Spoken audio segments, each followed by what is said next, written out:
from Heirloom Designs, and today we're gonna work through the Headless Horseman pattern. He's a bit of a taller doll, doesn't quite fit in my camera view, but he's a fun make, and you get to do a little bit of clay work with him and do wire armature in the body. So there's lots of learning here. So let's get started. So I'm going to sort of walk you through these pattern pieces. One thing to note is several of them have, so if we're looking specifically at it, it's the leg upper, the pants rear, and the pants front, and they all have pattern pieces that need to be taped together. So you'll see they'll be labeled pants top, pants bottom, and then you're just going to line them up along the where the arrows meet and then tape them together. So those are for those pieces. So I'm going to start with front body, the center front. So this you'll see, the first thing we're going to do is we're going to sew this front seam along there. And you are going to need to carry over those circular markings. So I've just drawn a line there and then there on the second pattern piece. So I'm going to go ahead and take this one and make that, so that seam along the center front. Okay, so you're going to end up with something like this, or it can open up, and that'll be the front part of the torso. And you'll see down here, those are the dots I carried over. Those are the line markings, and that has to do with the leg placement and it coming into the torso. So that is the front of the body. Now for the back of the body, you have a dart, as you can see here. But what I like to do is sew the center back seam first. So we're going to be sewing that much like the center front seam, and then we'll come back and we'll look after those darts. All right, so I've got that center back seam sewn.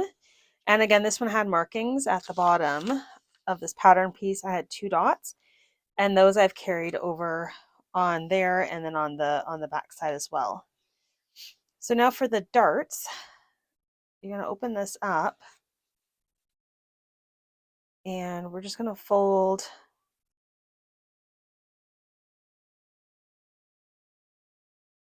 along that edge.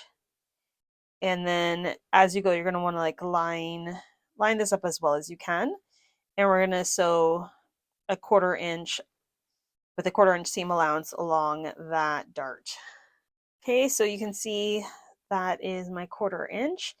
And I had to manipulate the fabric a little bit. I lined it up as well as it could along that edge because you're creating kind of this cupped part for his rear end. So that's why that's like that.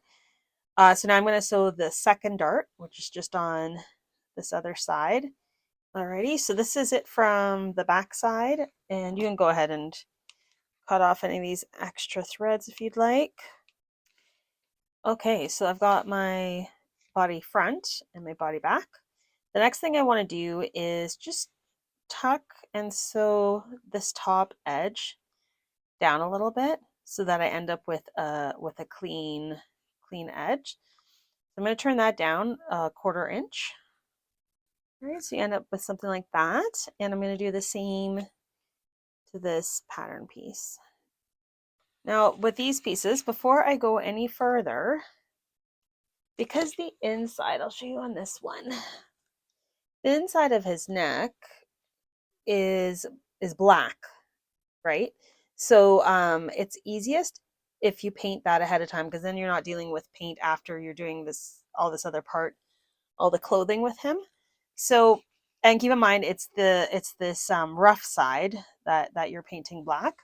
So I'm going to get set with that, and I'm just going to come in here. You don't need to go too far down. It doesn't have to be a thick coating, but believe me, it's easier doing it ahead of time.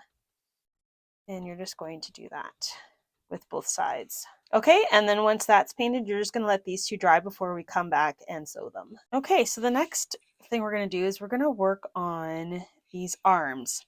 So the arms are from this pattern piece. You've got an opening that you're going to leave open for stuffing, and then there's this this marking along here. Now that's not a sew line. It's actually, you're just going to be marking the right side of the fabric with a line, because that line afterwards is going to help you line up his gloves nicely on both sides. So all I've done is carry that marking over on the right side of the fabric, and that'll be there. That'll just be a nice assist for us. So right now, all we need to do on these two pieces, and I've done the same with this one. You can see I've carried that line over. It's just a 1/4 inch line up from the edge. And so now I'm going to go ahead and sew from this edge up to here. Leave that open for stuffing, and then continue to sew all around here and leave this bottom open as well. Okay, so you end up with a piece like this. And I'm just going to cut off those threads. And then you can already go ahead and turn this right side out. So I'm just going to go in. I love my hemostats for this. And I'm going to grab it from up here. I don't bother clipping the corners on something like this. Come in here, stretch it a little bit, that opening. Okay, and then that one's going to be ready for the next step. And then I'm going to repeat that with this one. All right, so I got my 2 arms done. Next is the legs. So you'll see there's some markings on the pattern piece and items to note. Down here, this is left open for now. So you'll just be sewing along here. Across this top, we're going to be hemming it, and across the back of this leg. And down here, there's a couple of markings that I've carried over here, and that's left open. It's for your wire armature with the dowel to be able to come through, and that's so that he can stand on a little plaque.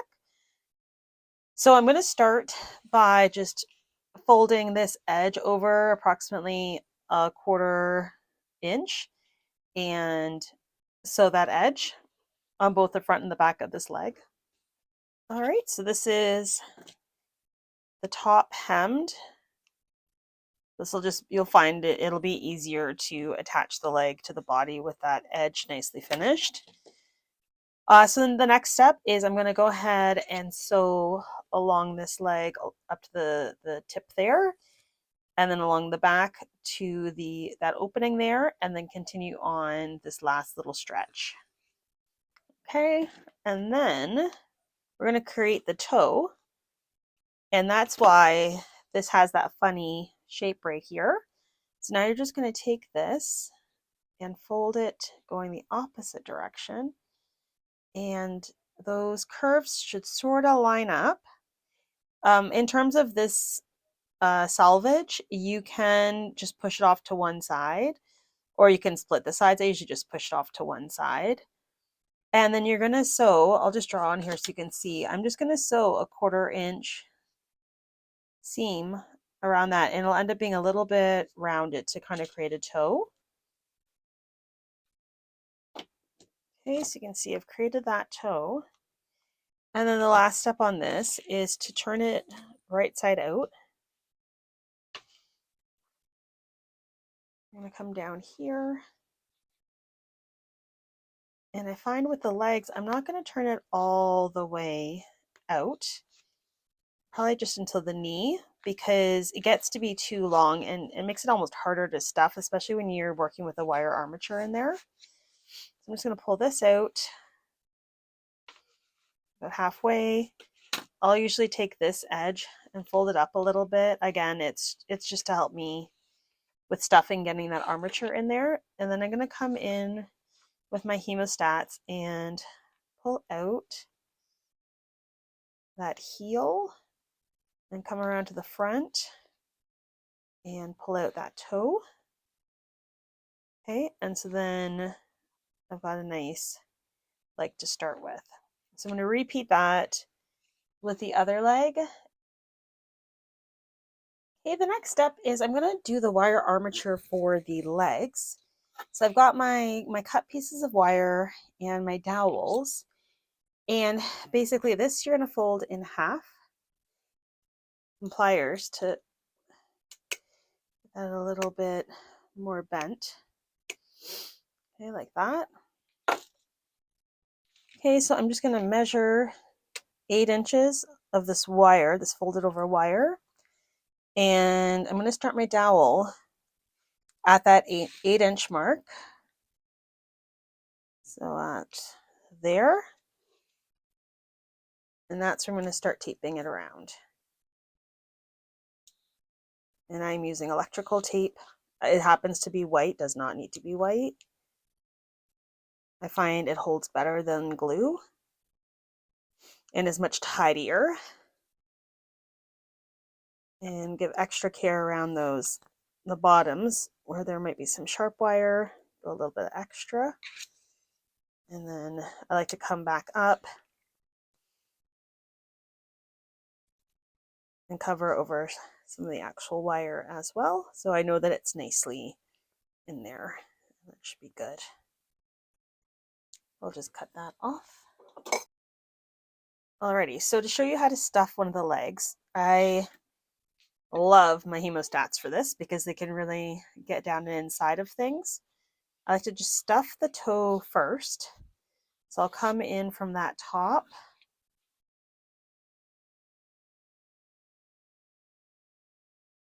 You pretty much want to come until you hit that little bit that you left open for the dowel to come through, which for me is about there. So then I'm going to feed this armature, locate that opening, up and in. Okay. And ultimately, there's only going to be a little bit of the dowel coming through. So probably about that's enough, which is, I'm going to say, a 1/4 inch. You don't want more coming through than the thickness of your plaque. So 1/4 inch to a 1/2 inch is pretty good. So now it gets a little trickier because you need to stuff around that, which is again why these hemostats come in handy. So the bit of advice I can give is work with smaller bits of stuffing, rotate and move around, and don't get too upset if it's not perfect looking because he's going to have boots on and clothing, so you're not going to see every little lump if it's not stuffed in the best way. But this is a nice way. I just like to move around. I find having that little bit of wood at the bottom, the dowel, really helps keep that bottom sturdy and straight rather than just having the wire running all the way through when it's a bit of a taller frame.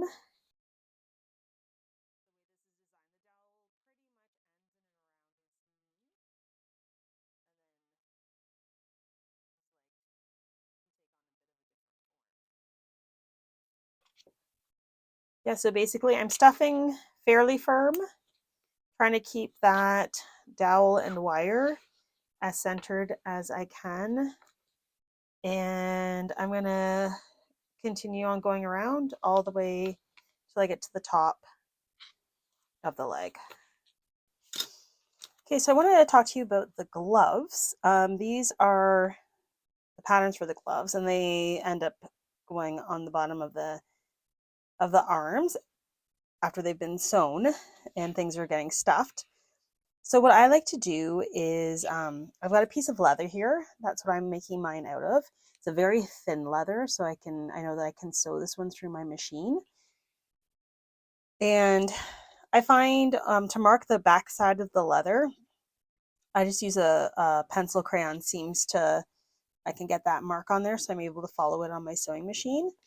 And now what I've also found is once I draw my initial lines to follow, and you may have to go back over them like I did because if you smear them around, sometimes you miss it, but I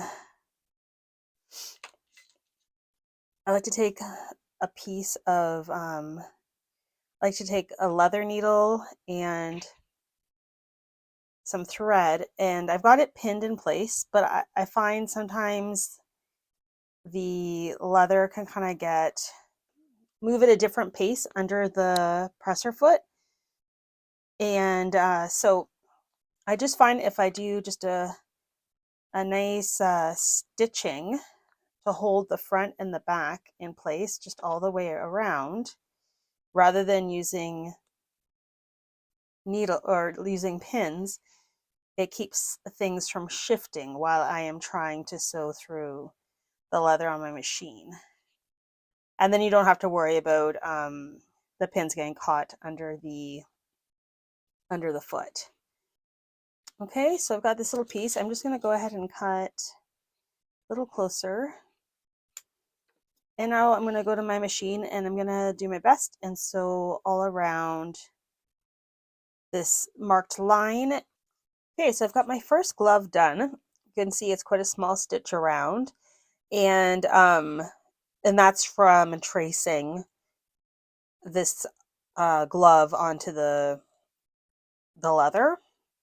Now another method, if that is not working for you, if you don't have a good way to mark the leather or whatever fabric you're using, I've got another one. This is the other hand on the go that I've gone ahead and basted around.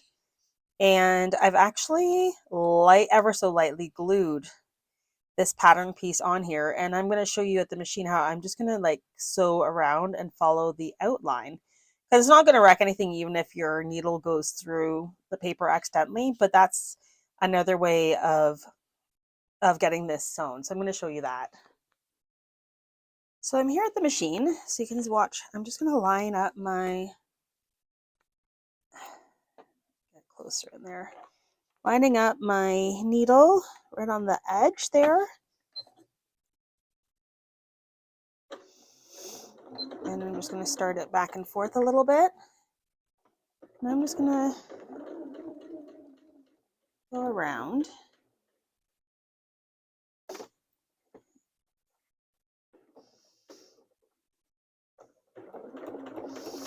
You can tell I have gone over the paper a little bit, but it's not a big deal. You go slowly.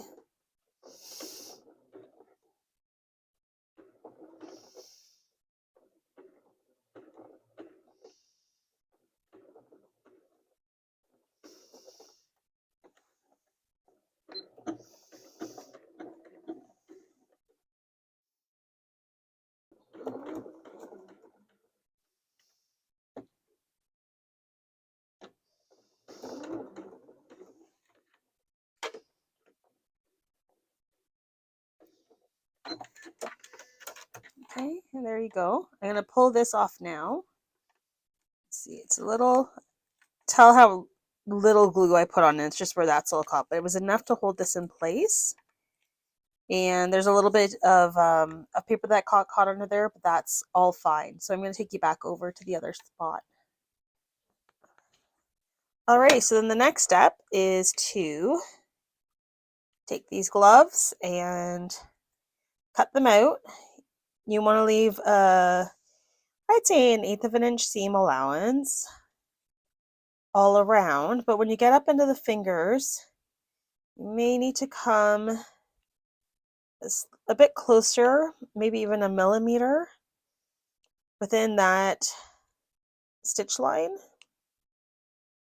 because you need to be able to turn these out. And the best method for that is using the micro turning tubes.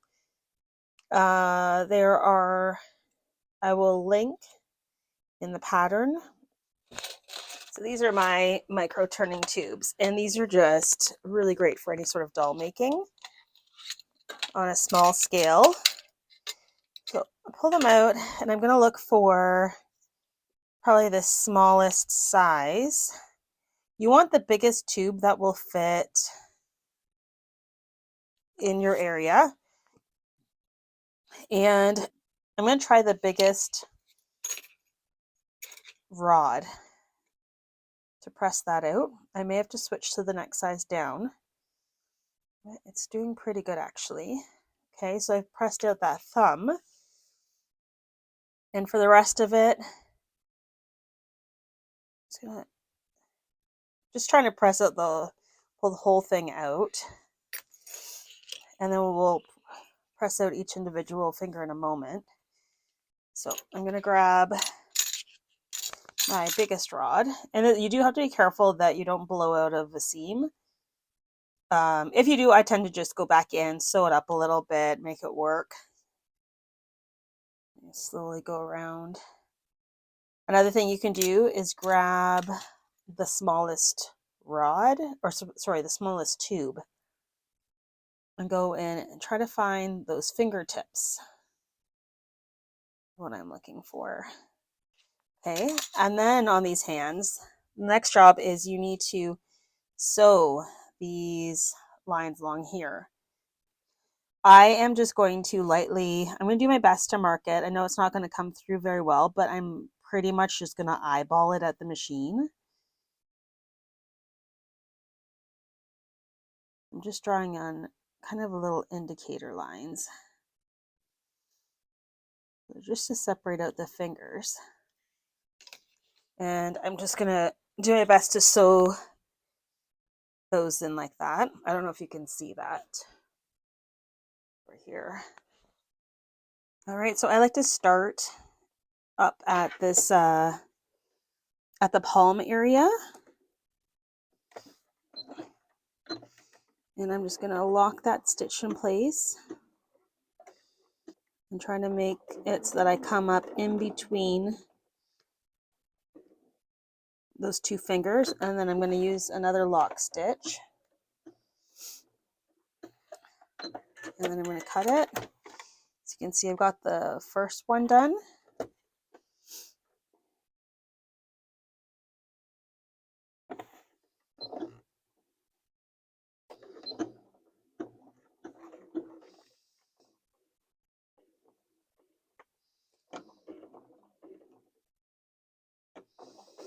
I'm just kind of slowly turning this a little bit too as I'm stitching. Okay, I don't know if you can see that there's the second one. I've got one more to do.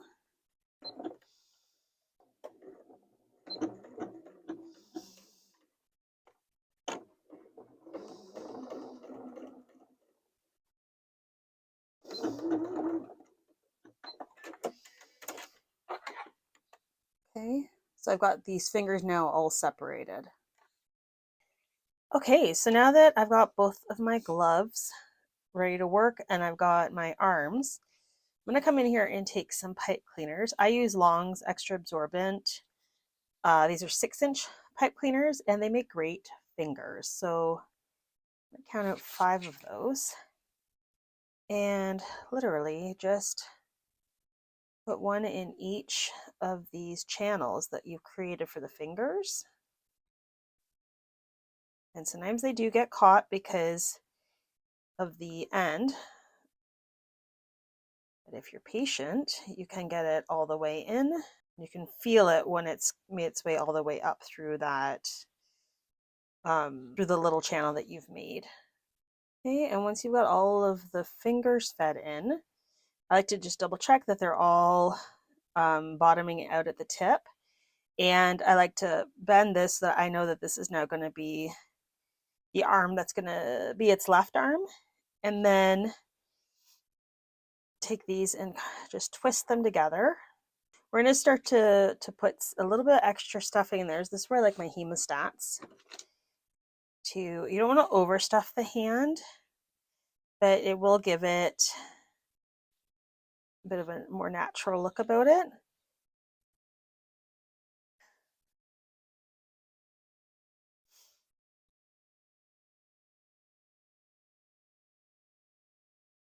Okay, so most of my stuffing is up in this area. Probably got a little heavy on the palm. I'm going to pull some of that out. I'm going to go into one of these arms. So these arms have an elbow shape to them. So you want to make sure you can think about your own arm and how your elbow and your thumb is at the top. You know what I mean? Where your elbow is bending. So that's how you're going to want to position. Yeah, so probably take it about down to there and start to put a bit of stuffing up in that bottom part of the arm.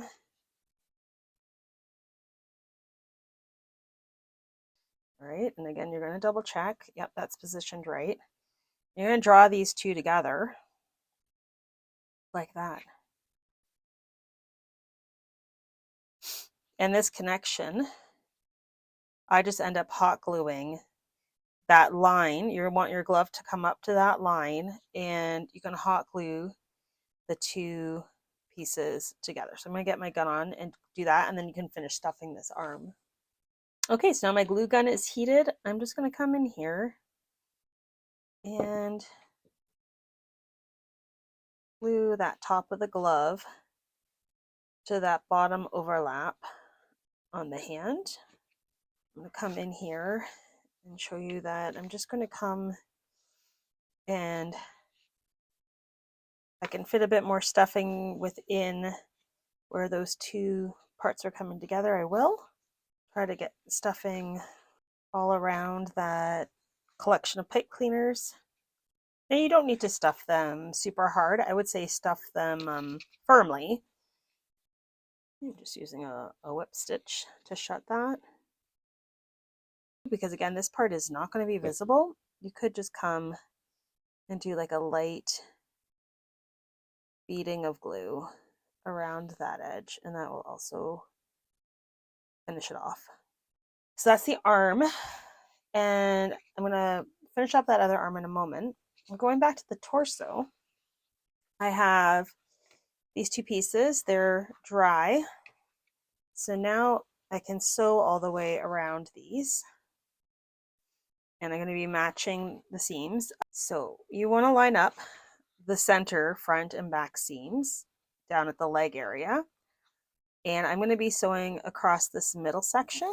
So I'm just going to pin it there. Then you're going to leave these two areas open for the leg. So this will be left open, and then you'll be sewing all the way up to the neck. So I'm going to go ahead and pin this into place.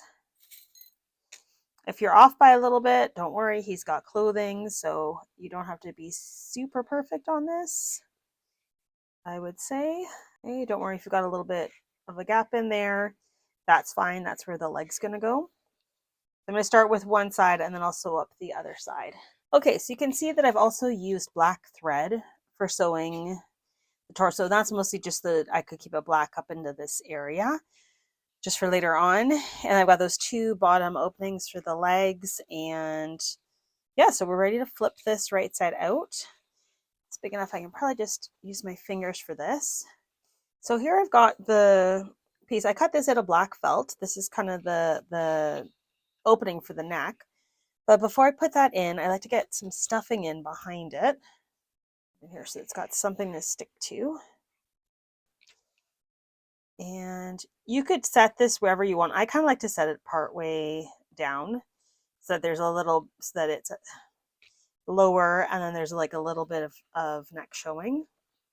And I find having like a little bit of stuffing in there is something for it to sort of attach to. So I'm just going to throw some glue from my glue gun in there.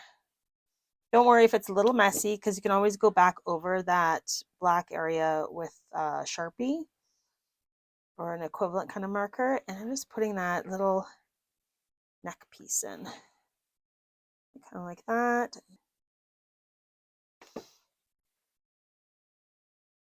And then I've got a black marker here that you can go on in after that's dry and go around, and anything that's not quite dark enough, just touch it up. It's nice and black in there. Okay, and then continue on with the stuffing, and then you'll see if there's spots that you missed with gluing, it'll become pretty evident pretty quickly whether or not you're fully glued in there. Okay, so I've stuffed the body fully, and it's a firmly stuffed, but not crazy firm like like I did with the other parts. So these openings, this is where this wire is going to go up into on the leg. So just like to get my finger up in there to create kind of a nice gap. This wire helps give the torso a bit of structure, and that looks pretty good. So basically, you can see I am lining this front, should be on the front of his body. This end just at the edge. And then I've got a bit of a flat there in his crotch area. So I like to come around, and I'll do one leg at a time. And I'm just going to kind of pin it in place. so as I'm sewing, it's not shifting too much on me. And after we start sewing, I'll start to put a little more stuffing in there too. I like to get this marked off first. All right, and then I do a final look to make sure that that's how I want it. And so now I'll come in with my needle and thread. And it's not necessarily going to be pretty, but it's going to be effective. And I'm going to whip stitch around, watching myself on those needles as I go.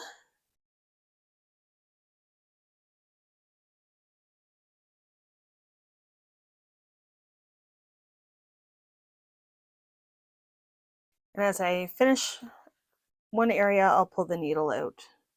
Okay, and now as I'm coming up to the last little kind of section to sew, I'm going to pull the last pins out because I still have some space in there that I can get some stuffing in.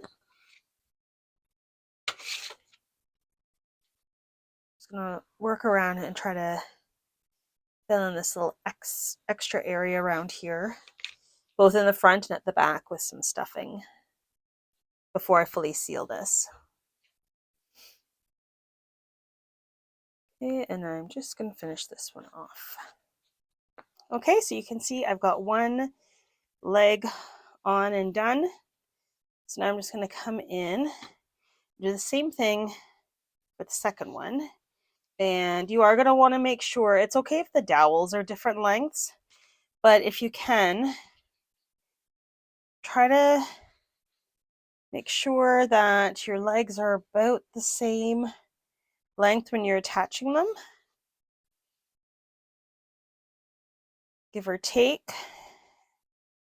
And that looks pretty good to me. So I'm going to already start to pin this. Okay, I'm just double checking that that looks good there. It's nicely in position. So yeah, I'm going to go ahead and whip stitch this like I did the other one and top up the stuffing in the end. Okay, so now that I've got the legs assembled to the body, I'm going to deal with the arms. So I have these oriented how I want them to be.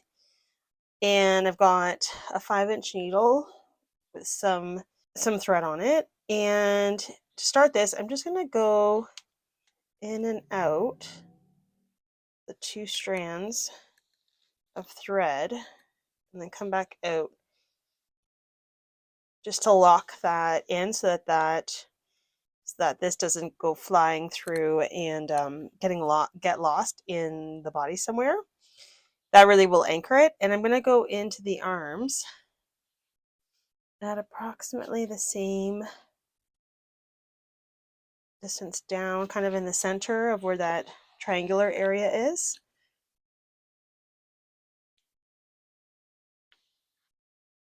And then I'm already going to go back through,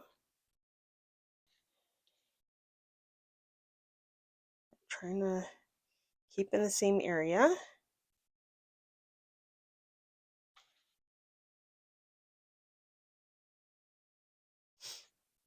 And once I do that, I'm going to pull tight and draw those arms in. That looks good. So basically, I'm a little high here, but once this clothing goes on, it doesn't matter. But your goal is to have this top in line with your shoulder there. And so I'm just going to go back in for some more reinforcement. Trying to come close to that middle area as I can. That looks pretty good. And then down again.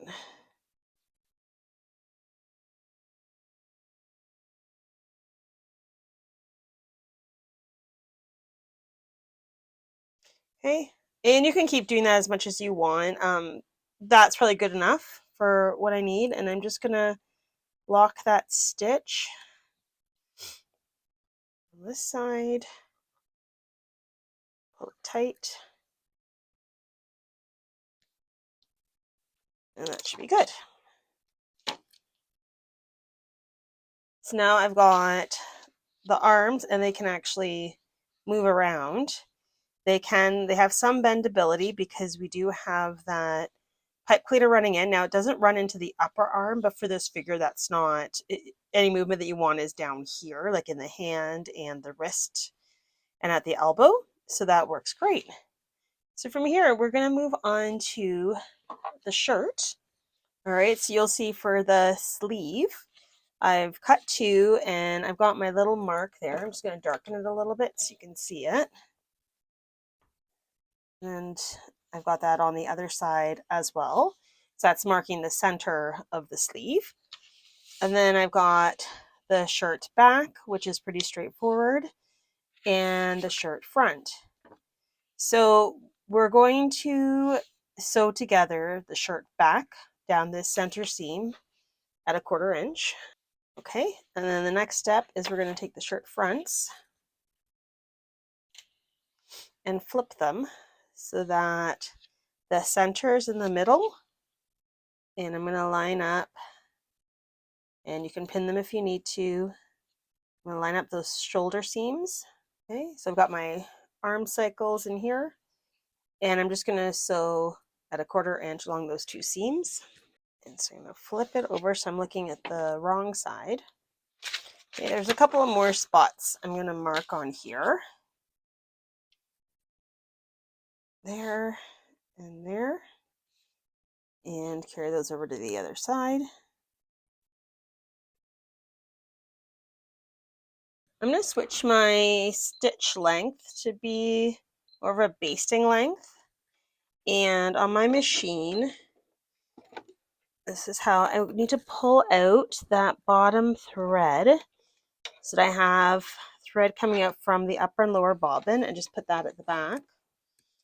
And then I'm going to take the sleeve and those 2 outer marks that I had made.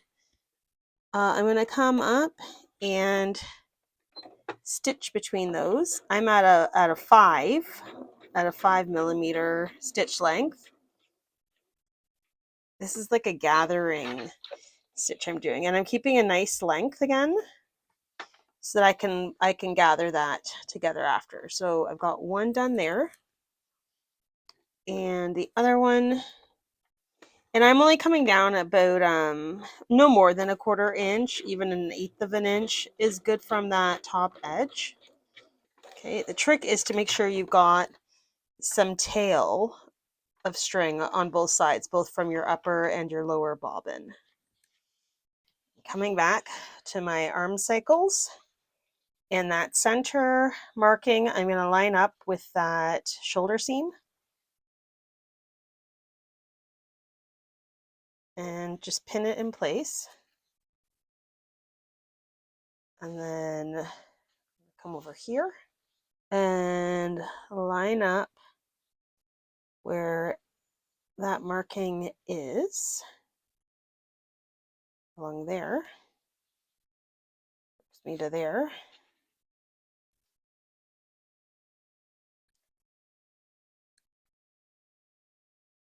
So basically, when I go to sew this, these are just going to, it's just going to sew as normal until I get up to that point.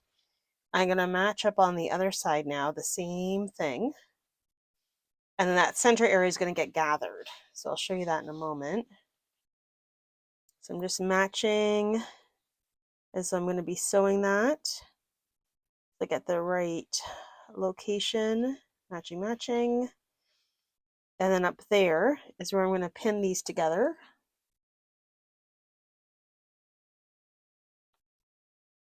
Okay, and so you see this excess fabric there. So all you're going to do is pull either one side or both sides of your gather, and that center pin is going to keep one side from going over to the other side, so it stays pretty even. Okay, and you're just tightening that up. If you need to, you can go ahead and throw in a basting stitch along here so those don't shift on you. But I'm just going to go ahead to the machine and sew it as is. Okay, so back at the machine, I'm going to line up these corner pieces.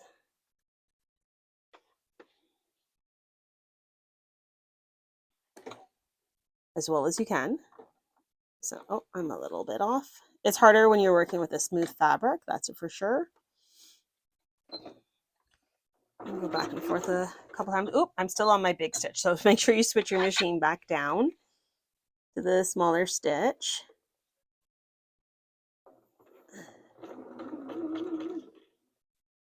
Okay, and I'm just stitching as normal. And then I'm going to use, as I'm coming up into this area, I'm going to hold it down with this finger, pull out that first pin, and start to come around. And then I'm going to pull out the next one. And then make sure that I'm lined up there.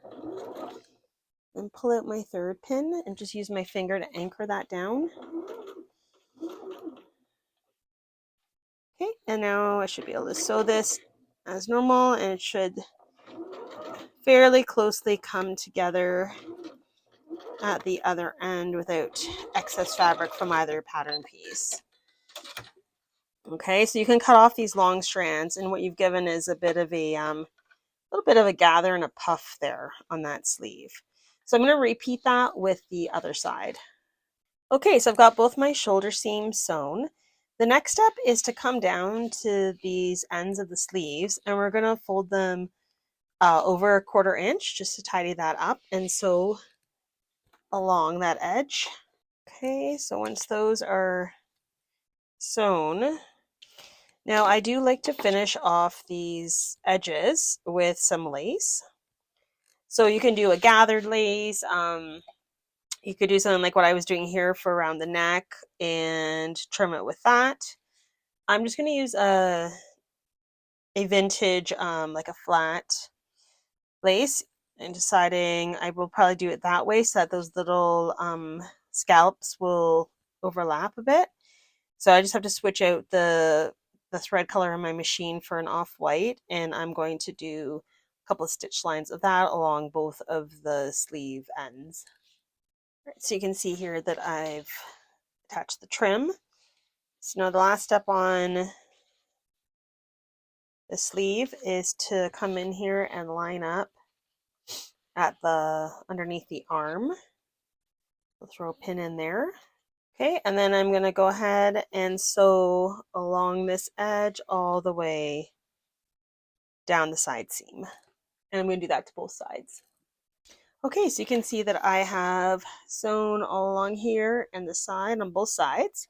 So before I flip this out, the last thing I want to do is come around this entire edge with about a 1/4 inch seam just to tidy things up.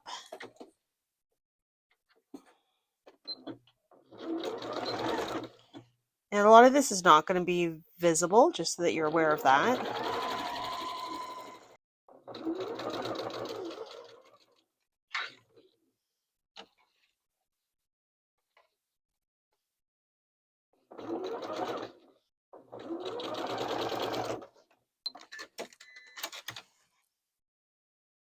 Okay, so I've got that all sewn up, and it is, if you had problems around the neck area, it is a little tricky, especially if you're working with a smoother fabric like what I have today.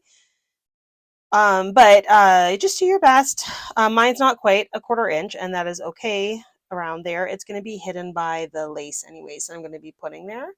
So I'm just going to take my hemostats because they're really great for turning out sleeves. All right, and this we're already going to go ahead and put it on the body. So the hands, if you find they're a little bit big to go through the sleeve, just remember there's pipe cleaner in there, so you can just kind of squish them around and let it go in. Okay, so got that on, and now it's time to sew up the shirt at the front. Okay, it's quite a fitted shirt, and just want to sew it together at the front. Keep in mind there is a vest that goes over top of this area, so a lot of it will be hidden beneath the vest.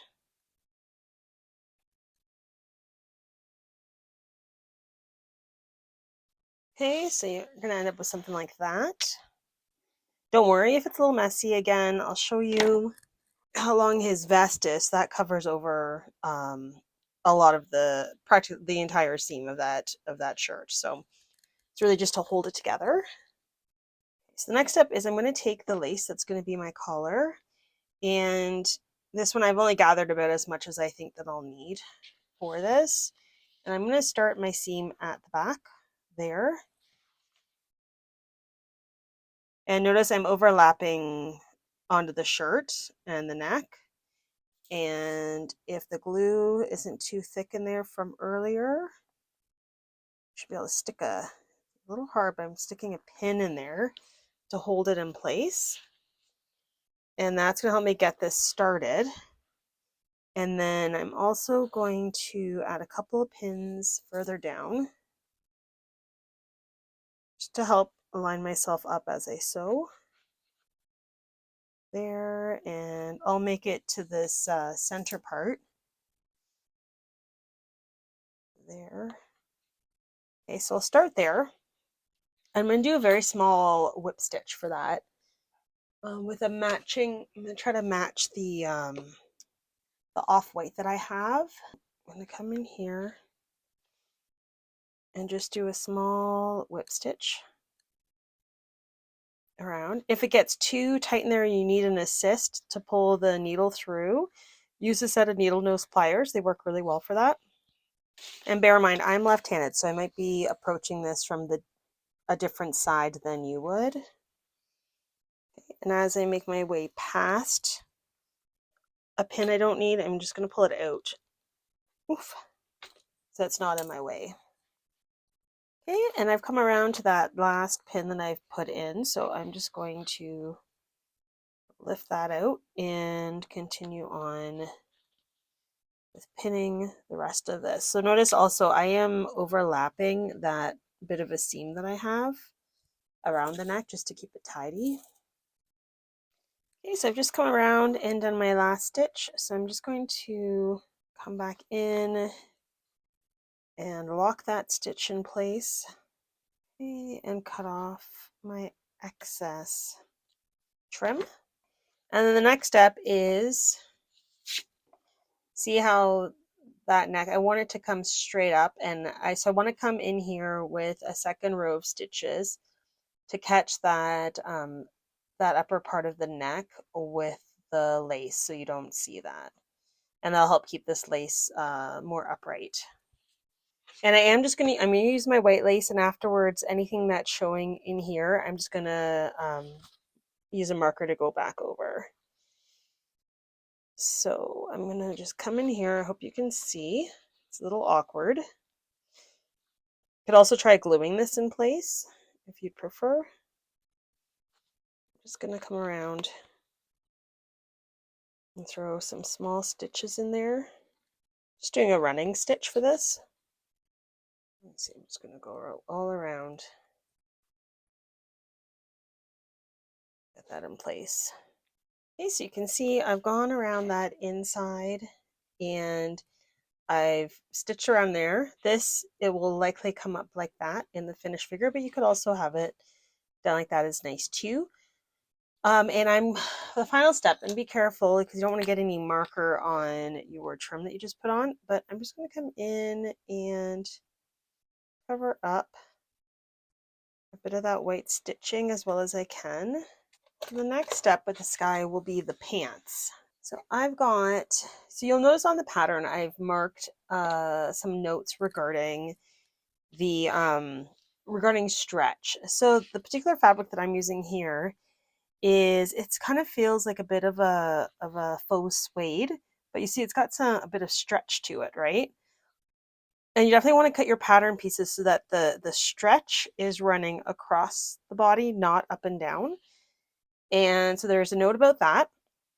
Also, if you choose to go with a fabric that has no stretch, you should be using the smaller seam allowance, which is 1/4 inch, whereas mine has stretch, so I'm going to use the full 3/8 of an inch seam allowance, which most of this pattern is done with a 1/4, so that's something just to take note of. So this is my back. I've carried over the dart markings on both sides. This is my front, which doesn't have any real markings on it. So I'm going to switch my machine to black thread, and my first step is to take the fronts and sew them together in this first crotch seam and the back. I'm going to go do that seam as well. Okay, so you can see I've completed both seams, and now I'm going to go back into the back And I'm going to get those darts looked after. So you're just going to press them, try to find the center, press them in half. And that looks about right. So I'm going to stick a pin in here. And you can see I'm pretty lined up because my pin going through the marking on the front is matching up with the one on the back. So I'm going to be sewing this one and then the other one. Try to match as well as I can. I'm just going to sew both of those. All right, so I've got those two darts sewn up. Don't worry that there's like, you can always cut that little bit of excess fabric up there. It's not necessary though. And then we're going to come in and ease the seam a little bit. So if you find a pair of scissors that can cut nicely through, I'm just going to cut a few notches, not coming too close to that seam, but that'll help the fabric lay nicely. Okay, just a few notches like that. And then this is a non-fraying fabric, so I don't need to worry about the bottom. But even if you did have some fraying concerns, keep in mind he's got very tall boots, and this pattern, the leggings end down here, so you don't have to worry about finishing that edge. However, if you're finding that it is fraying a lot and bothering you to work with it, then you can go ahead and do that. So I'm just going to turn this so that I've got my wrong sides facing me. I'm going to deal with this inner seam. So I'm going to line up the front and back crotch. And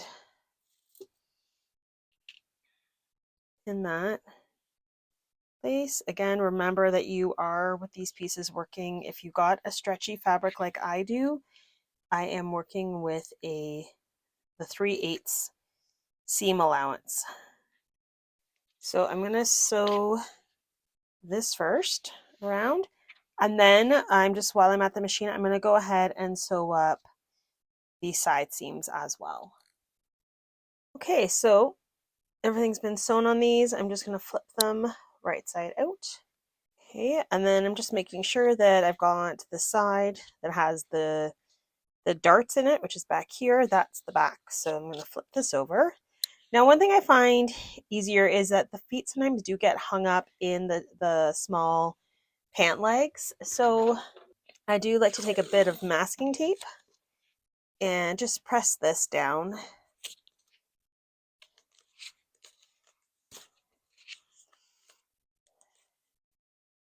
And that will help get it through you're having difficulty with those pant legs. And I like working with the one with a bit of stretch because you can just a little bit easier, especially these bottom feet. Okay, once you get those through, you can go ahead and remove the tape. Okay, and pull the pants up. And then what I like to do is the bottom, I don't like this straight look. I like a little bit of bagginess kind of in the pants. I feel like they look more like someone that's riding a horse, like that look. So I like to pull them up just a little bit. It's easier to do it now before you forget. So for that, I have pulled them up 3.5 inches from the bottom. And the next step actually is to get the boots on. So you definitely want to put the pants on before you deal with the boots. So I have got all of my boot pieces here laid out for the actual boot part. I don't know if you can see, but I've got little pin marks through because those are the lace. These are where the laces are going to come through, and it's easier to pre-mark them with a thicker needle. Just go through, and then you've got them already in the correct spot when you go to lace these boots up. So I like to do that at this stage. And also for this stage, you're going to want a leather needle by hand. This is a short one. I carried them in the shop. And a medium would also work as well. I think the long would be too long for this, but you can see it's got this special tip on it that can really get through the leather when you're hand stitching it. So I'm just going to put that up here for now. So the first step with these is you're going to take your uppers, which are these guys with all the little triangle cuts, and these get put on like this. So I'm going to line up these triangular cutouts as well as I can with where this foot is transitioning to the bottom of the foot, and these kind of meet up at the back, and this is where you're going to start using your glue gun. So I'm going to start at the front and line these around. I'm going to come in here, just grab a couple of those locations and fold them down.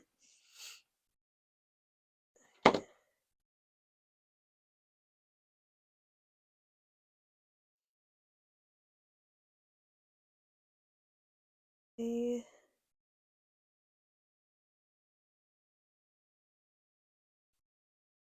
Line it up. I'm going to skip forward and do a couple down here first because I know that those corner ones are going to end up needing to get folded over a little bit. So I'm going to get those centered where they need to be. And then I'm going to come back and grab these two.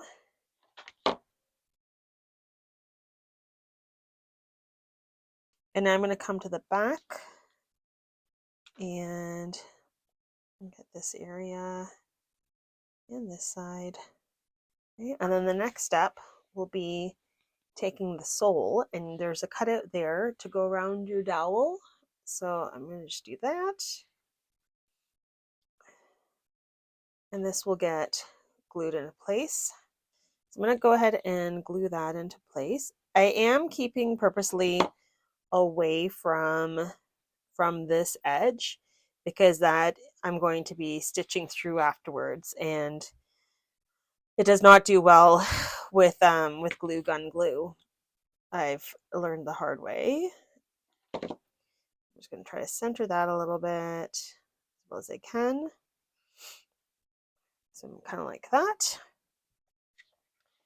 And then the second last piece is the boot.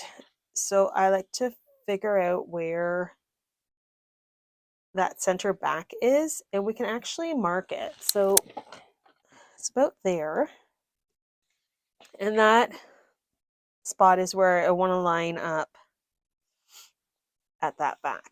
And then you can come around and double check that these two boot ends end in the same end aligned with each other, which they do.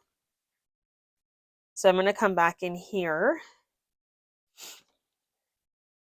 and add a bit of glue. I'm keeping away from that very bottom edge, and I'm going to get that in there.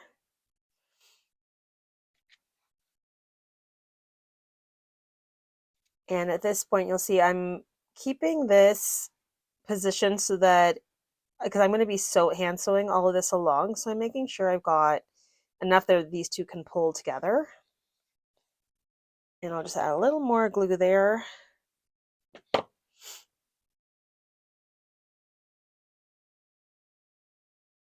And then coming around to this side, same sort of thing, just lining everything up.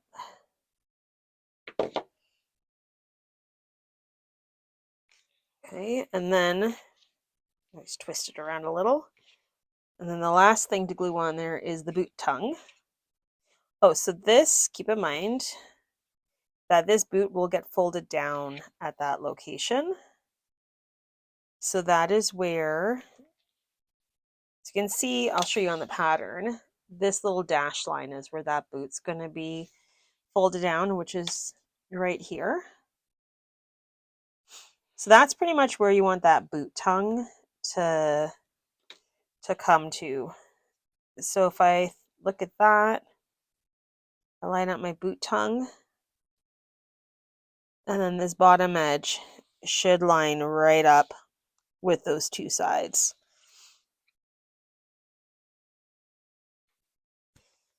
So I'm going to come in, it's a little awkward on camera. And I'm just going to do a little center.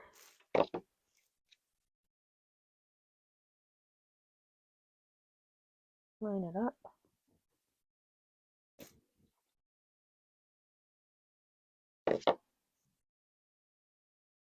Okay. Because you see where I've got my pant leg ending, and this will all cover over quite nicely once I lace it up. So I'm safe. But if you were showing, if this was up here and you could see his leg, you know, you'd want to fix that. So you can like adjust the bottom of the pant leg as you need to. So this is looking pretty good. This is all going to be sewn together, so I don't need to worry about that. So I'm going to go ahead and show you how to sew this first one. And I just use normal black sewing thread for this. And you shouldn't need the pliers to help get you through that leather if you're using a leather needle. So I start at the bottom, and it's a whip stitch we're going to be doing.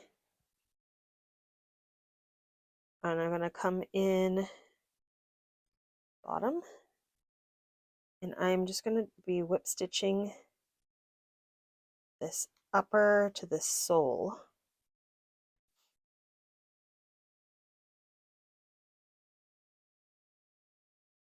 All around like that. If when you're going through you catch the fabric as well in there, it's not a big deal. Just keep going. See, I think I've caught the fabric a little bit there, and that's totally fine. So I'm just going to continue to whip stitch around. So you can see I have whip stitched all around this edge, and now I'm coming up into this kind of funny little area. I want to show you how I do that. So I do continue to whip stitch around, and then when I come up here, I'm going to almost be like tucking this in and going over it with that sole.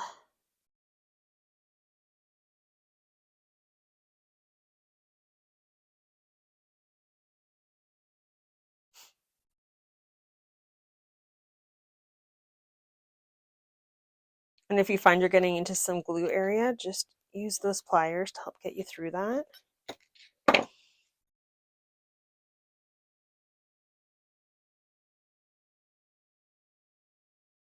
It's also good to keep in mind that this bottom is not going to be a visible area because it's going to be on a plaque. So you're pretty much going to see from here and up. So if you end up with a mistake or it doesn't look so clean on the underside, no one will see that. But you do want to seal up all around this toe with the stitching. Okay, and the final step for this is to do the laces. So I want to show you quickly how I do the shoelaces. This is my method. So I've got my piece of crochet thread here, and I'm going to string. So since there's already holes poked in the boot, I do not need to use a leather needle for this part because the holes are already in there.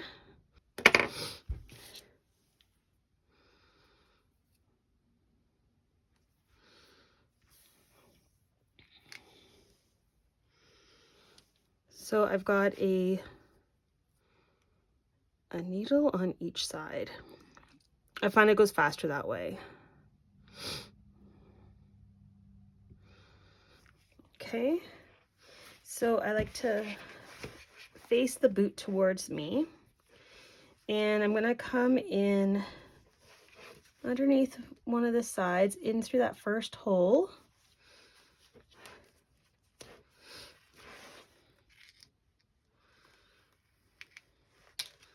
And then take the other side and go into that first hole. Okay, and now I'm going to just pull them, make sure they're kind of roughly about the same length. So the first one has the crochet thread is over top of the tongue and coming through each side. And now I'm literally just going to go one by one through each of the holes and lace them up. So I've got one going that way. Next I take this one and I go into the next hole. Sometimes it's hard to find them, but it's more awkward for me because I'm on camera, but you can maneuver this a little bit easier. So you're just going to keep going from end to end, going up into that next hole that's on the boot. Just keep switching side to side. Okay, so I've got my laces done. So the next thing to do is you want to tighten those laces. So I'll grab one of my needles off of here and I'll just carefully start to tighten the stitches. You do need to watch. If you pull too tight, you do run the risk of ripping the leather if you're using a thin one like I do. So just be wary of that. So you want to pull tightly, but not, just keep that in mind so nothing gets wrecked. Okay, we get near the top, you can just kind of pull on these upper ones. All right, and then you can go ahead and tie it up. So I'm going to lower those first and then tie it. And I like to do a knot and then follow that with a bow. Make sure my loops are about the same size and then I'll just knot that. Okay, and at this point you can trim these up. And that's how you got the boot. Now for the vest, I've chosen a satin kind of a fabric with no stretch for the front. Sorry, for the outside. And then the inside is going to be just a plain black. It's a fairly thin cotton. That's just what I had on hand. So the vest front is pretty straightforward. You just want to cut 2 out of the fabric folded over. So you've got 2 of the front out of the outer fabric and then 2 out of the lining. And then for the vest, the back of the vest, you have a few things going on here. There is this area that is placed on the fold of your fabric, and then there is a sew line. So when you are going to cut this, you're going to take your fabric and fold it in half and line up this section with that fold, which is what I have here, which I have there. And then I've drawn in this section, I've just carried that edge because this you're going to sew directly on that line. Okay, and then I've carried over the markings there, and then last step is to carry over this center dart. So these are the dart markings, okay? And then I've done the same for this piece. You can't see it as well, so I'll darken those lines before I go to sew. But the first thing that I like to do on this is, once I have everything marked on here, on this back, you're going to just go ahead and sew directly on this line on both pieces, and then it's done. Okay, so I've gone ahead and sewn on that line. And then I'm going to go ahead and fold these darts. And having that center line there makes it super easy to find, to line up yourself with the back. And I'm going to do this side. I'm going to sew up those darts on both the lining and the outer piece. And then we'll go from there. All right, so you can see I have sewn up the darts on the backs. And so now I'm going to move over to these fronts. And basically, you're going to take the fronts, make sure that you got your right side of the fabric facing inside, and the shoulder seam is going to get sewn.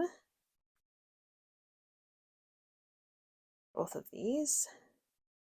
And the same will happen for the lining. Okay, so I'm going to take these two pieces and I'm just going to sew these shoulder seams. All right, so here comes the interesting part. We're going to sew these together. So you're going to, the inside, like the good side facing up on the outer, and the bad side. So your finished sides are on the inside here, and the not nice looking sides are facing me. And I'm going to just show you, this area is going to be left open, and you're going to be stitching with a 1/4 inch seam all the way around this area, and again leaving this open. And then along here, this is going to be kept open, and this area right here. Okay, so what I like to do is I will pin these together along the areas that I'm going to be sewing, so that when I see that there's a section that does not have pins on it, then I know I am not stitching that area. So you can see I've got this all pinned up, and I've left that area open over here, here, and here. So I'm going to go ahead and around all the other spots, I'm going to sew a 1/4 inch seam. Okay, so now we've got the vest ready to go. And this is another one where the hemostats come in really handy. So I have these 4 openings. I'm just going to pick one of them, and I'm going to go in and pull the opposite side vest piece through, and I'm going to go in that same opening and pull the other one through. Okay, we can turn the whole thing right side out. And this is the point where you're going to want your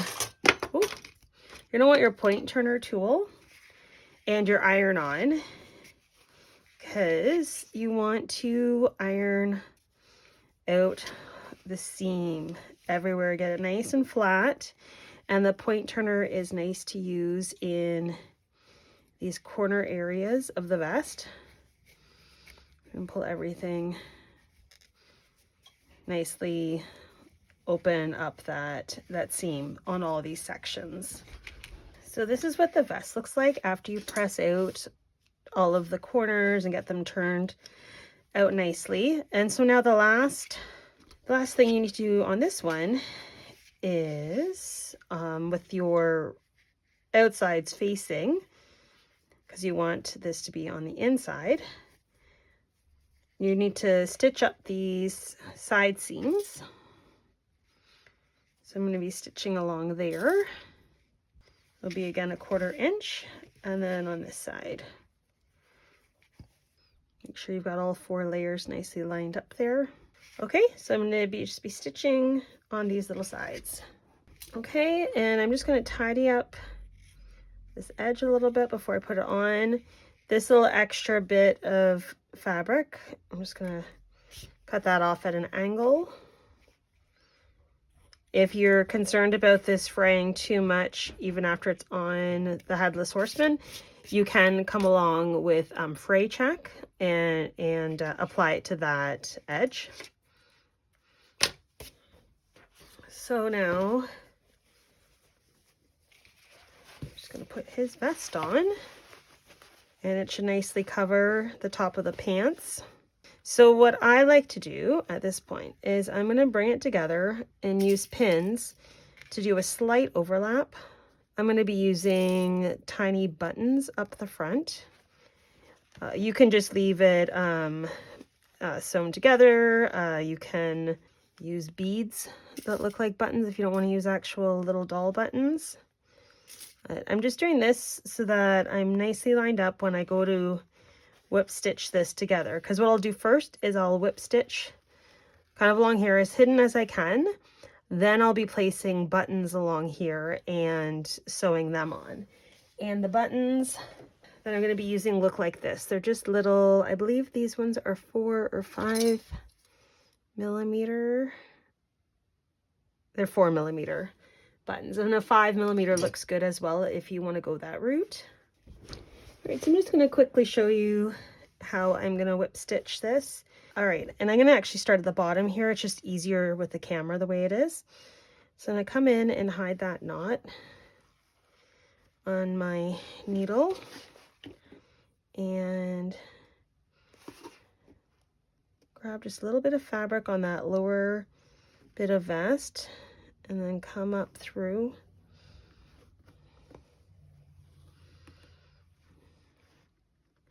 Basically just trying to tack it in place. And you notice I'm not making a lot of stitches. I've got a good gap in between them. I'm trying to line them up as well as I can. I'm trying to not grab the fabric on the back end. And as you make your way past, you can pull out those needles. So I've got this all sewn up. The next thing I like to do is, because I know I want to do buttons on here, I'll take pins and I'll kind of figure out my placement. I can take a ruler, and if you think that's about the spacing, you know what, if I can either move this one up or down a little bit. I definitely don't want more than 5. 4's pretty good on this one. So I'm gonna go for 25. So then I can just do 4. That looks pretty good. I don't want it to look too overwhelming. And then afterwards, I'll be coming in and right where that was, make a little mark with my marking tool so that I'll know exactly where to put those buttons. Okay, so I'm just going to quickly show you the first button. So I have gone ahead and marked my button locations, and I'm just going to come in here.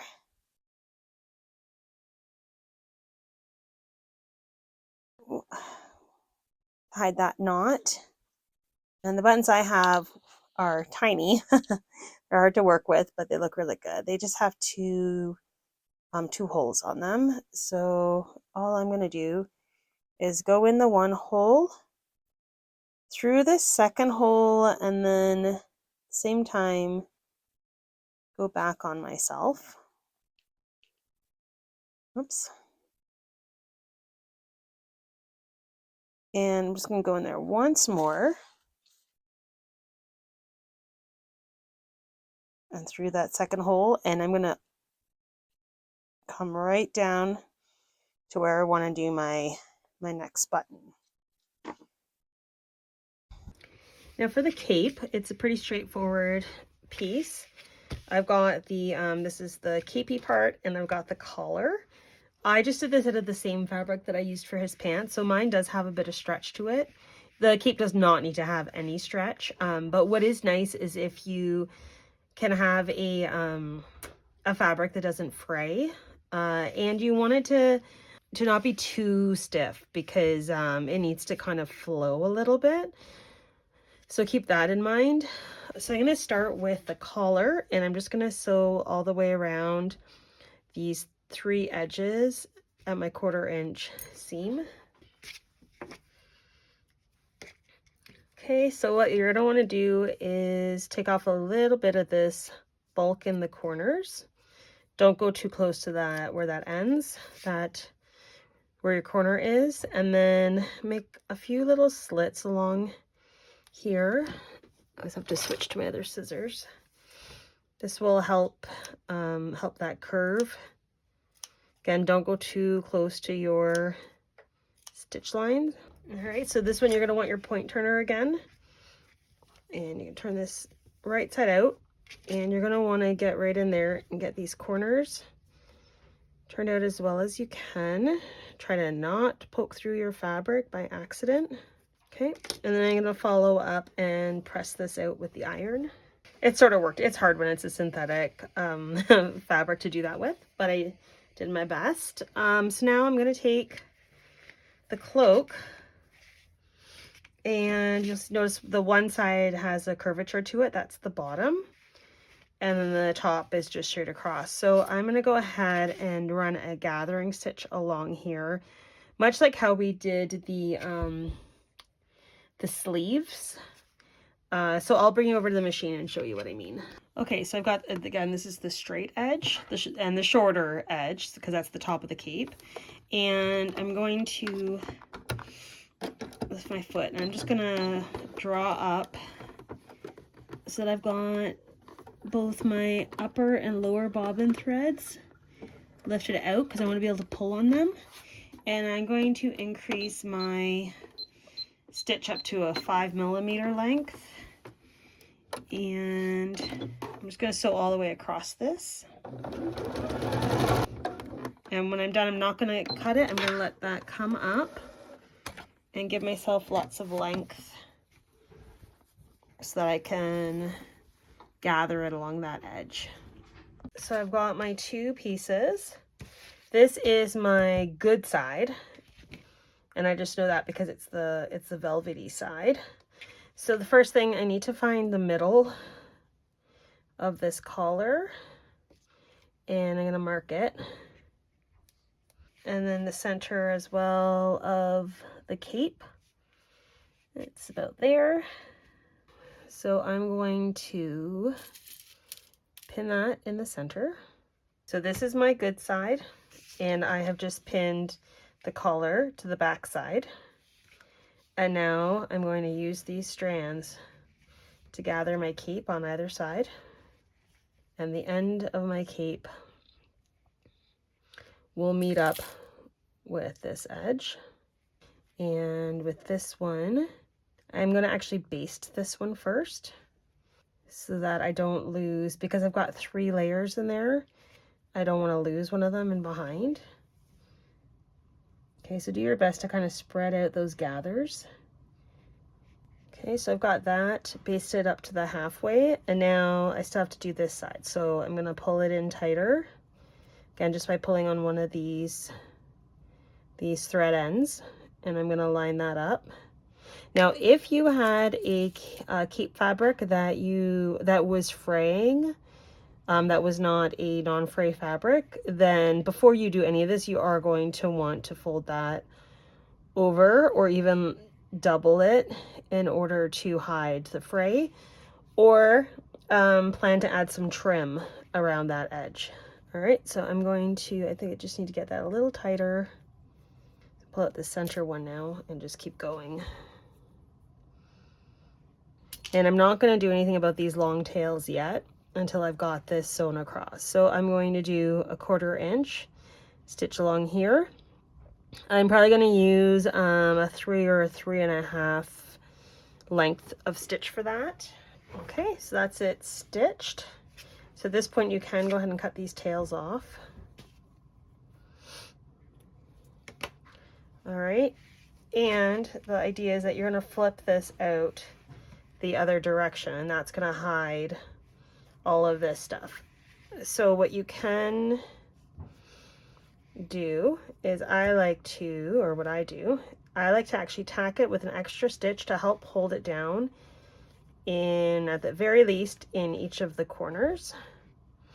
So down in here, I'm going to take so I'm going to take some black thread here and I hide my knot in behind. And just up in this little corner, and I might go a little further down too, just until it's not going to come up on me. And then I'm going to lock that stitch. The other thing is, if I'll do the 2 corners and then I'll show you, because I might add a little bit more in this one because it's a bit bulky along here because of the fabric I used. Okay, and then to have this stay down even more, I'm going to do a bit of stitching along here. So that's the cape. And if you were concerned at all about this flopping up on you, you could also stitch another row to hold this bulk downwards because it will be hidden behind, but I've never had to do that, so I wouldn't worry about it. And if you want to, you could also throw another tacking stitch right in that center. But once this wraps around the neck, that should just naturally want to stay flat like that, okay? So I've got my cape with the inside in here and the collar up at this end. And I'm just going to place it so that the collar is going underneath the lace and figure out where that needs to be so it's fairly even. I'd say that looks good. So then I'm just going to take a couple of pins, hold it there.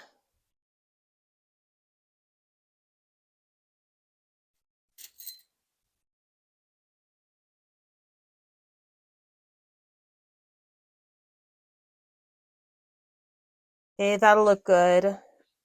I don't want my my collar to be crushing any of the lace there. So I'm happy with that. Oh, so all we're going to do is basically tack it down in those two corners. So I'm just going to go in here and grab up a little bit of his vest and go,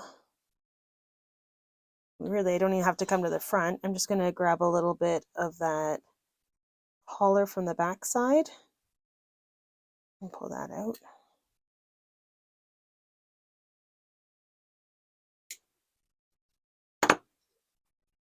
And then come back through. And then as a precaution, I am going to go through now, through to the body. If I can do this.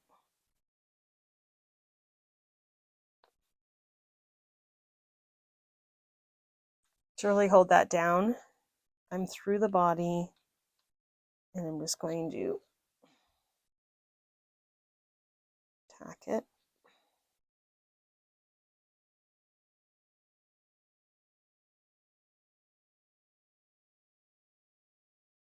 Like that. Okay, so it's pretty secure there.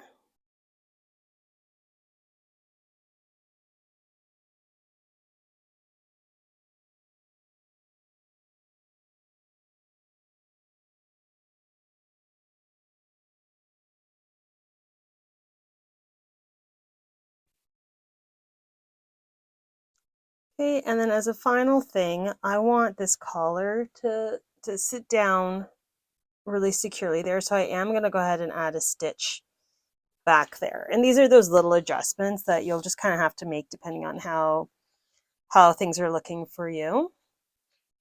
So I'm going to come back in here. Okay, so that's kind of where we're at the moment. And then the last thing to do is his pumpkin. So what I've got here, I've got paper clay. I like it because it's an air dry clay, and this particular brand, Creative, they're my favorite one to work with. Just the consistency is great. A few basic carving tools for clay that I find really helpful for the pumpkin.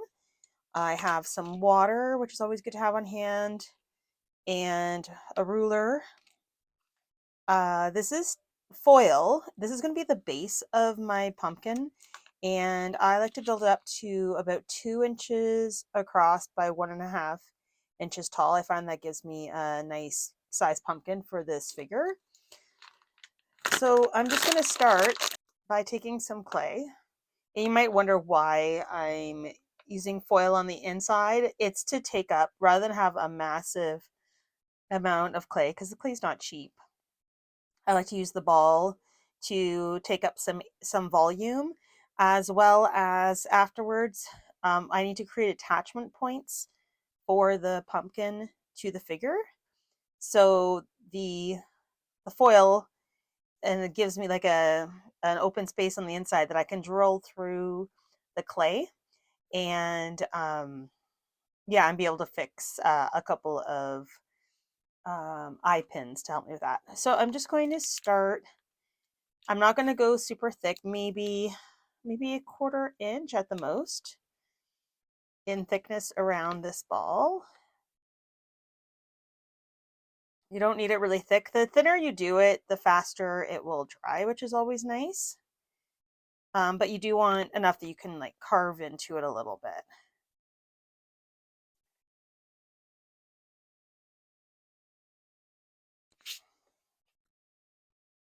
Okay, and then I always just try in my mind to imagine how a pumpkin would, like an angry pumpkin head, how it would be shaped and look. That's why I like it a bit wider, not just a total circle. I think it looks better. And if you want to get rid of some of those lines, try adding some water and smooth it out. Also try rolling your ball till you get it the kind of shape that you want. Sometimes it's nice to put like a little cap to kind of represent the stem of the pumpkin. And now's a good time. I'll just set that in. I like to use a dried acorn and come up with something else just to kind of give it a little bit of texture at the top. I don't always put that on, but if I remember, I'll stick one in because I like the look of it. And then basically I'm going to take my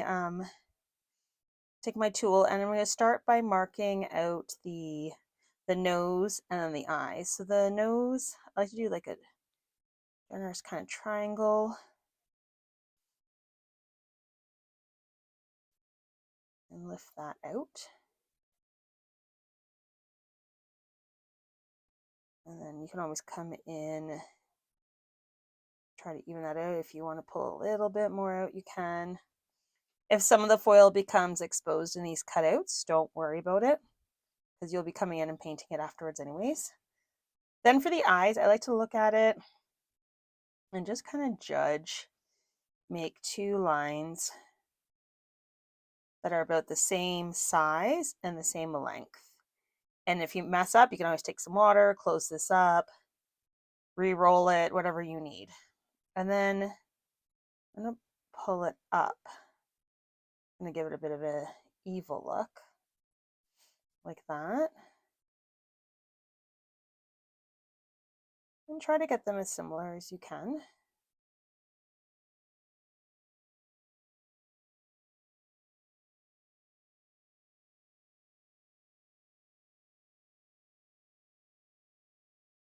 That's pretty good. And then the next thing is the mouth. I like to start in the center and do some downward marks. And then I'll go up and then finish with a downward one. So it looks like he's frowning. This does not need to be perfect. It is, looks a little bit rustic and weird. Probably adds to the look. I'm just trying to open these up a little bit. Give him like a bit of an opening into his mouth. Okay, that's looking pretty good.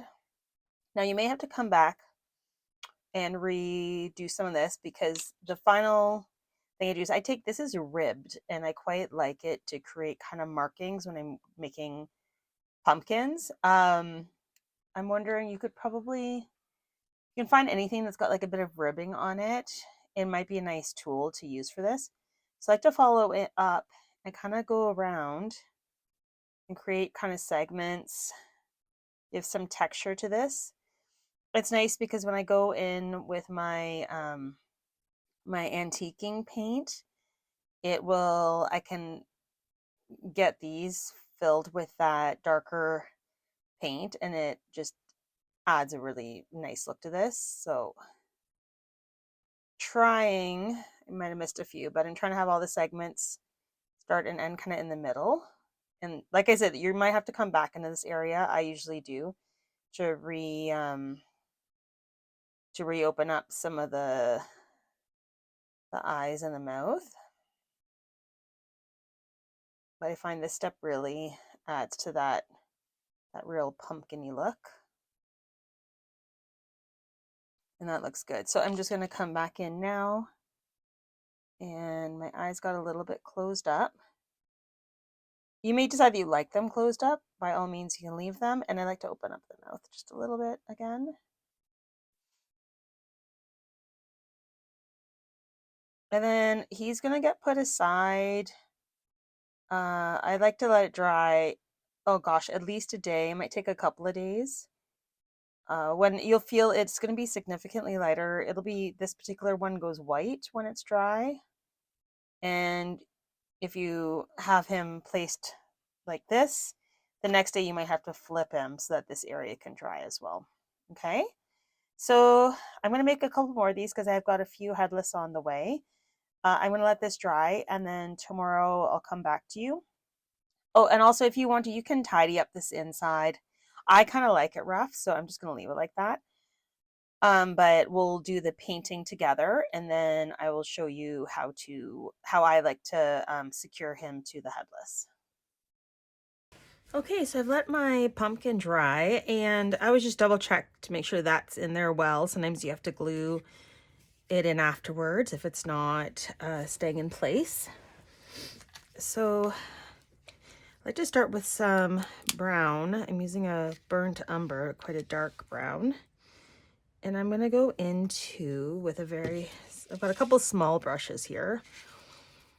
I'll start and go into the eye areas and color those in. I like to check to see that I've got even this bottom part done.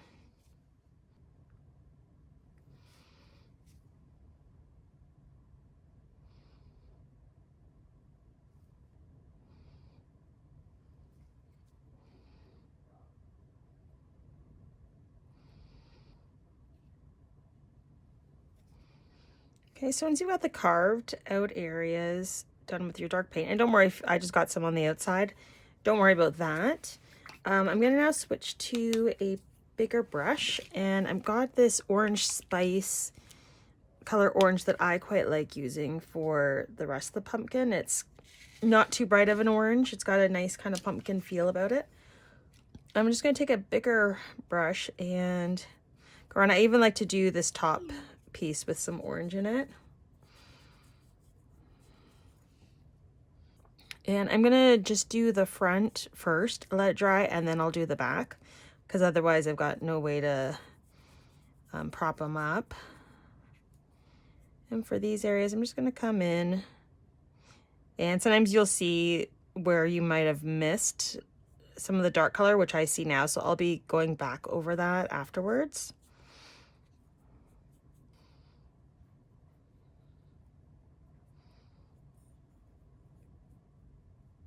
Okay, so I'm gonna let that dry, and then afterwards I'm gonna come in and touch up these areas that I missed. I want to go back over in the brown, and then we'll come here and we'll finish painting up the other half of this. So that's the pumpkin.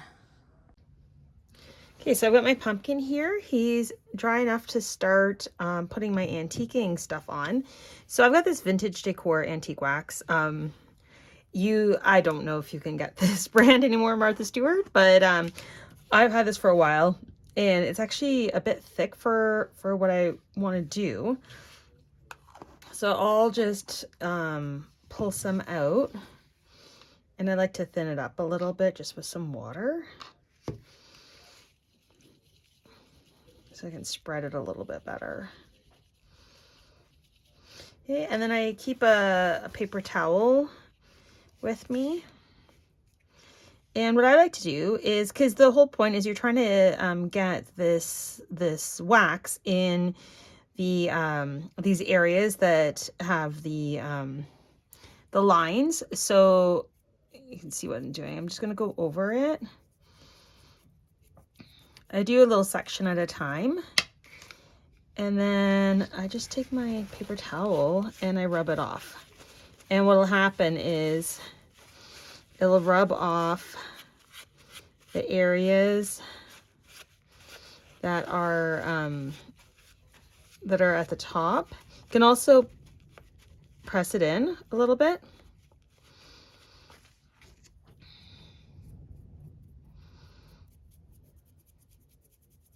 You don't have to do every little area either. You can leave some that just have a little bit more orange still in them. like that. Just adds like a bit of a an antiqued look, so it's not looks a little aged.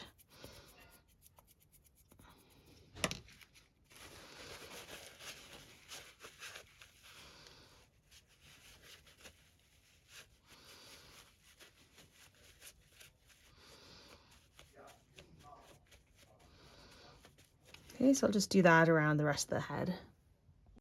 Okay, so this is him after I've done that bit of antiquing to it.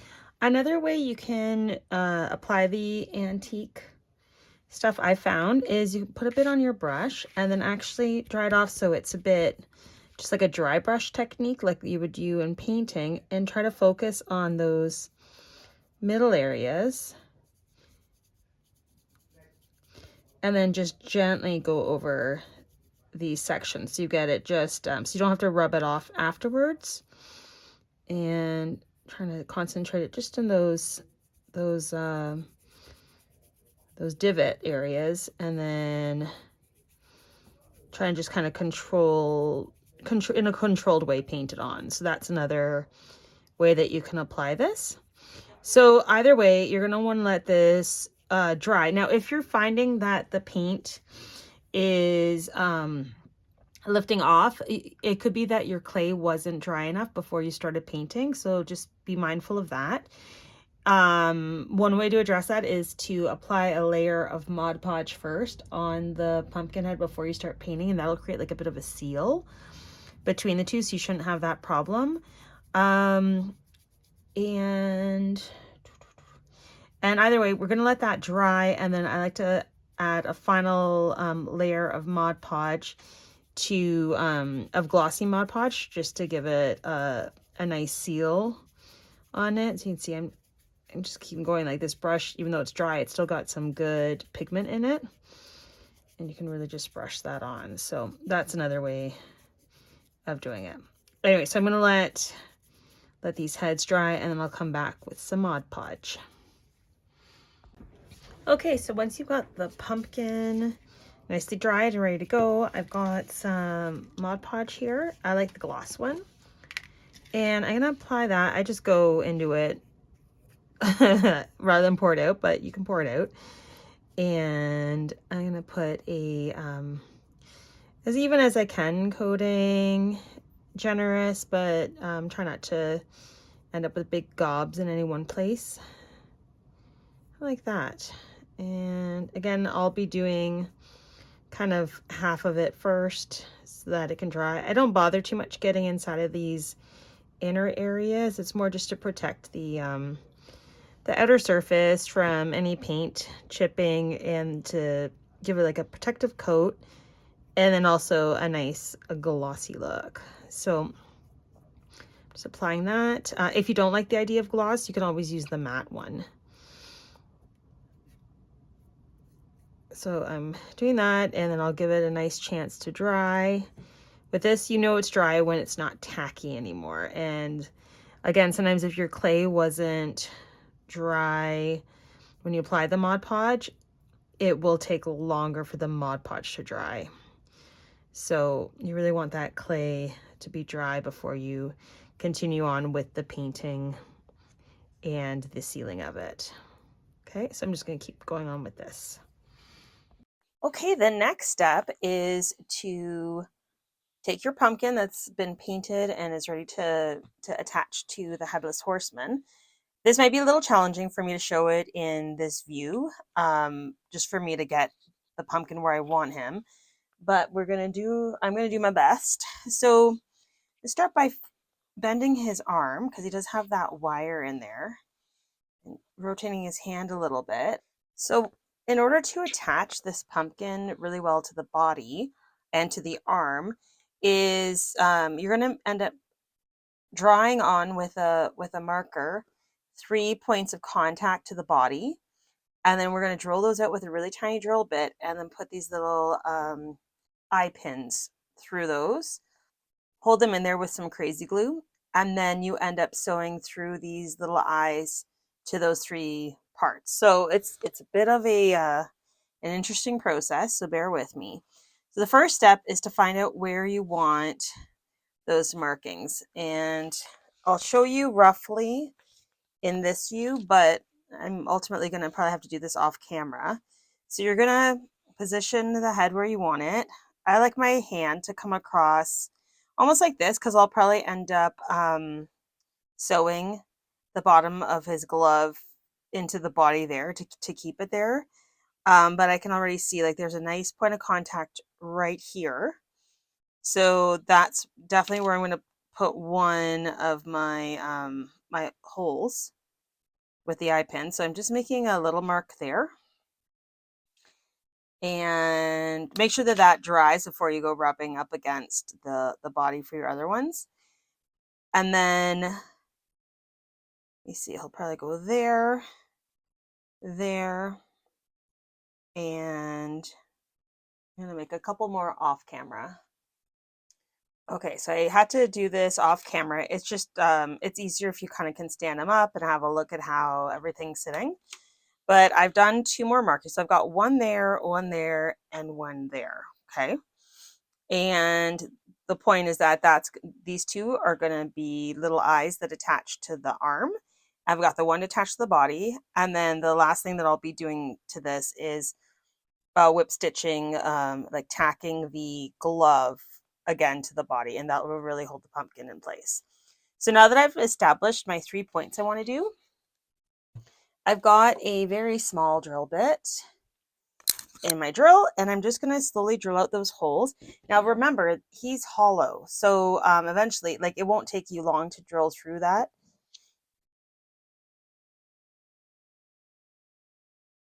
Okay, just like that.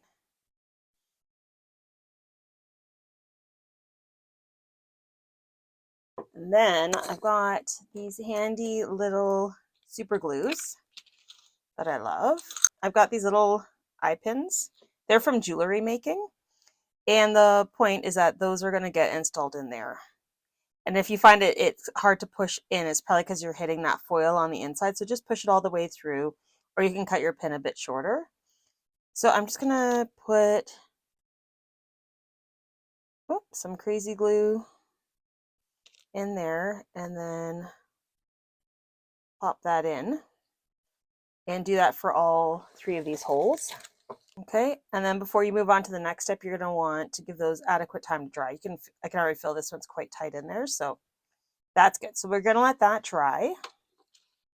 Now the next thing we need to do is make his stand so he can stand up nicely. What I like to do is, first of all, make sure that your dowels are pushed all the way nicely up. I believe I did this one with about a 1/4 inch showing, which is what I have there. And in order to figure out, so I've got a smaller plaque here. You can use whatever size you want. I've stained it a nice dark color, and I need a pencil for this part.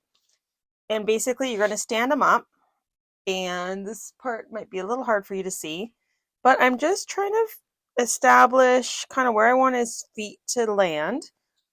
And I'm going to guess one there and about one over here. Okay, so if I can show you from a side view, I've sort of tried to make them in line with each other so they're kind of like a mirror image, and that's where these 2 dowels are going to go through. So you want to locate them depending on your wood slice. You want to make sure, or the size of the wood slice, you want to make sure that you've got lots of space for the toes on there, that he's positioned far enough back so that he looks like he's standing properly. So you likely do not want those holes in the center. You want them back where the heels would sit, okay? All right, so I'm going to start with with this small bit, and I'm going to drill through those holes. And since this is a 1/4 inch dowel, I'm going to then switch over to a 1/4 inch drill bit and go back in there.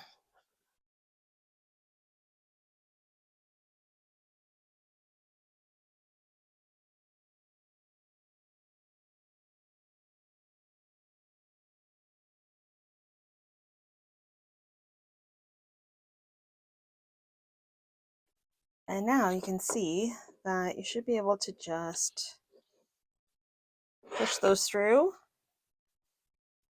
and have them stand. So the next step is crazy glue. I will take, or instant glue, I'll take some of that and I'll pop it in the hole and around the dowel and get that in there. And then I'll also, once I get his toes sort of positioned how I want to, depending on how, sometimes if you put them a certain direction, they'll add a little more character to them. You're going to want to add some glue in underneath that shoe at the front, because that will also help him stay forward. If you find he's leaning back like mine is, remember he's got some wire in him, so you can kind of bend him forward a bit. I wouldn't worry about that too much too though at this moment, because once you add the pumpkin in, that's adding a bit more weight to the front of him. So that's kind of like a fine tuning at the end. Okay, so I've just glued his shoes in place and it glows really quick. I came a little bit too far over on this side. That's my own fault. I have my 3 eye rings installed, and in order to camouflage them a little more, I'm actually trying to bend them down a little bit so that they're not, you can still get a needle around them, but they're not as as prominent per se. So the next step now is to go back in with the pumpkin. All right, so I'm gonna start, it doesn't really matter where you start, to be honest with you. I'm probably gonna size up sort of how I want him.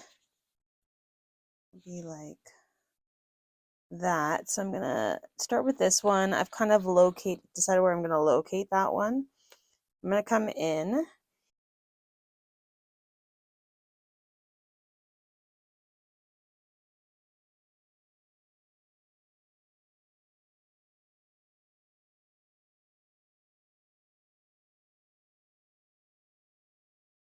And I'm just gonna go up through that eye ring and come back through here.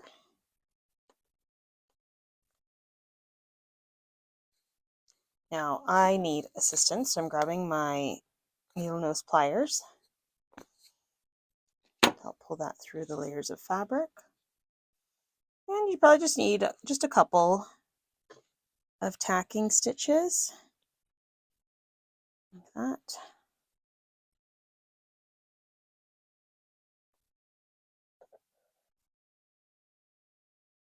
Make sure it's nice and tight in there.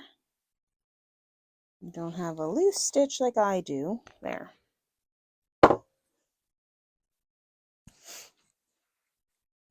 Okay, so what you may notice too, when you flatten out the eye rings, you end up with a bit of a gap between the metals. So there is a chance that your thread can slip through. One way to counter that is put a bit of glue. I just have my hot glue gun here, and I'm just gonna put that right on that ring, and that should prevent any sliding out happening. And I've got one other one over here.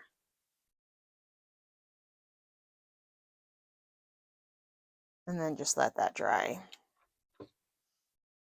Probably about there works. So I'm just going to come now into his arm in there. Try to always keep that that messy tail on the inside. All right, and then we're just going to come through here.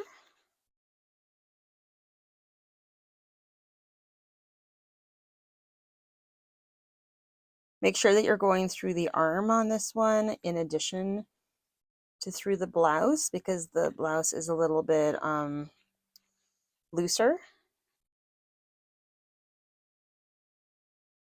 Okay, I think it's going to go right about there.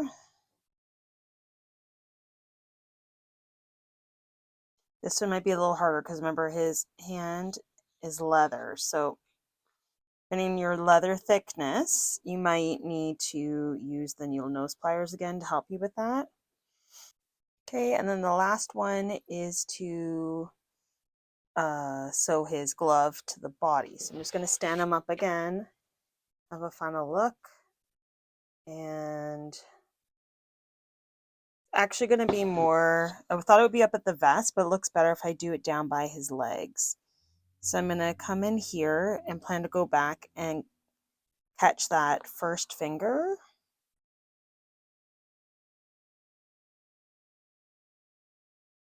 Remember, there is a pipe cleaner running through there. This is leather, and I don't have a leather needle that I'm using for this, so I'm just going to need to use some, you can use a leather needle if you want, but this works just with the pliers. And once I get that in, that's probably the only, I don't think I'm going to bother to anchor any of the other fingers. You can always go back if you're not sure at the time to add more. And you can always, like, if you start on attaching him and you're not happy with the placement of the eyes, then just take it out and try it again. Like, it's all fine. So that looks good. Okay, and then finally, I'm just going to go in where I see that's the silver eye peeking out. I'm going to throw a little dab of hot glue and stick down that shirt so that it's nicely hidden.